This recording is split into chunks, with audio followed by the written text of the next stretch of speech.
Hi, my name is Srinivas Susarla and I'm from Seattle, Washington. It's an honor today to discuss the paper Predictors of Outcomes in 900 Alveolar Bone Grafts by Dr. Padwa and colleagues from Boston Children's Hospital. In patients with a complete cleft lip, the cleft extends through the gum line, creating a gap between the sides of the upper jaw.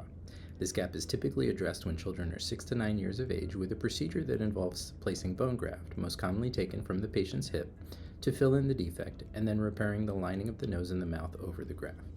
The principal goals of this procedure are to create an upper jaw in continuity, provide support for the adult teeth, close communications between the nose and the mouth, improve the symmetry of the base of the nose, and create a favorable environment for future orthodontic treatment and upper jaw surgery.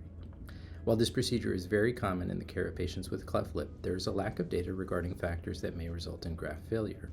In this regard, the authors sought to identify factors associated with a successful result defined according to objective criteria from postoperative cone beam CAT scans. The scoring scale for success was previously described and validated by this group and assessed bone fill in multiple dimensions as well as nasal floor symmetry.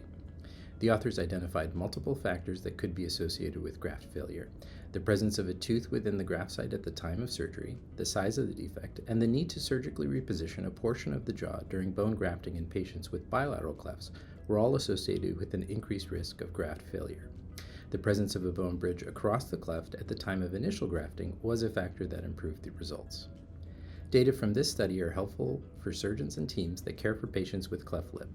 While the high success rates herein are related to the experience of an expert single surgeon in a high-volume center, the authors have performed a rigorous assessment of factors that affect success as defined using objective criteria. The factors the authors identified can all be assessed preoperatively, which gives surgeons important information to guide decision-making as well as patient and family counseling for this common and critically important procedure. Thank you.